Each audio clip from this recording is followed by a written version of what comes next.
வணக்கம் நண்பர்களே, முக்கியமான சில டாபிக்ஸை இந்த பதிவில் பார்க்க போகிறோம். முதல் டாபிக், திருப்பரங்குன்றம் விவகாரம் தொடர்பாக ஆர்எஸ்எஸ் உடைய தலைவர் மோகன் பகவத் சில ஸ்டேட்மெண்ட் கொடுத்திருக்காரு. அது திமுகவினர்களுக்கு ஒரு பெரிய கதறலை ஏற்படுத்தியிருக்கு. மோகன் பகவத் திருச்சியில் நடந்த RSS 100 அப்படிங்கிற நிகழ்ச்சியை அட்டன் பண்ணியிருந்தார். RSS இயக்கம் தோற்றுவிக்கப்பட்டு 100 வருடங்கள் கம்ப்ளீட் ஆயிருக்க, அதனால நாடு முழுவதும் இருக்கக்கூடிய முக்கியமான நகரங்களில் இது தொடர்பாக நிகழ்ச்சிகளை RSS நடத்திக்கிருக்காங்க. அந்த நிகழ்ச்சி திருச்சியில் நடந்திருக்கு. அதில் மோகன் பகவத் அவர்கள் கலந்துக்கிட்டு திருப்பரங்குன்றம் விவகாரம் தொடர்பாக பேசியிருக்காரு. அதில் ஃபஸ்ட்டு என்ன சொல்லியிருக்காருன்னா, ஹிந்துக்களுடைய ஒற்றுமையே இந்த விவகாரத்தில் விரைவாக நீதியை பெற்றுத்தரும் அப்படின்னு சொல்லியிருக்காரு. ஒன்று. ரெண்டாவது என்ன சொல்லியிருக்காருன்னா, இந்த திருப்பரங்குன்றம் விவகாரம் தொடர்பாக RSS நிர்வாகிகள் என்கிட்ட இதை கவனத்துக்கு கொண்டு வந்தாங்க. பல ஹிந்து அமைப்புகள் இந்த விவகாரத்துக்காக போராடிக்கு இருக்காங்க. RSSும் இதில் தேவைப்பட்டால் களமிறங்கும். நான் ஒன்று சொல்கிறேன், டெஃபினட்டாக இந்த திருப்பரங்குன்றம் விவகாரத்தில் ஹிந்துக்களுக்கு ஃபேவரான தீர்ப்பு விரைவாக கிடைக்கும் அப்படின்னு சொல்லிட்டு மோகன் பகவத் அவர்கள் ஸ்டேட்மெண்ட் கொடுத்துருக்காரு.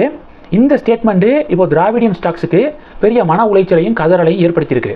இது ஃபஸ்ட்டு டாபிக். ரெண்டாவது டாபிக் என்ன பார்க்க போகிறோம்? பிரதமர் மோடி அவர்கள் வர 15ஆம் தேதியிலிருந்து 18ஆம் தேதி வரைக்கும் அரசு முறை பயணமாக வெளிநாடு செல்கிறார். எந்தெந்த நாடு? ஜார்டன், எத்தியோப்பியா, ஓமன் ஆகிய நாடுகளுக்கு பயணம் மேற்கொள்கிறாரு. இப்போ இதில் ஒரு பெரிய பஞ்சாயத்து என்னன்னா, காங்கிரஸ்காரங்களாம் சொல்கிறாங்க, ராகுல் காந்தி டிசம்பர் 15லிருந்து டிசம்பர் 20 ஜெர்மனி போக போகிறாரு அப்படிங்கிற நியூஸ் வந்தோன்னே பாராளுமன்ற குளிர்கால கூட்டத்தொடர் நடந்துக்கு இருக்கு.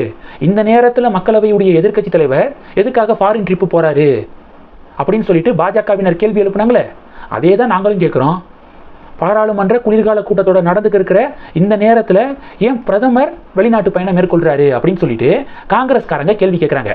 உடனே பாஜக என்ன பதிலடி கொடுக்குறாங்கன்னா, ஒரு பிரதமர் அரசு முறை பயணமாக வெளிநாட்டுக்கு போகிறதும் ராகுல் காந்தி அவர்கள் குளிர்கால கூட்டத்தொடரை டிமிக்கி அடிச்சுட்டு அவர் ஜெர்மனி போகிறதும் ஒன்றா?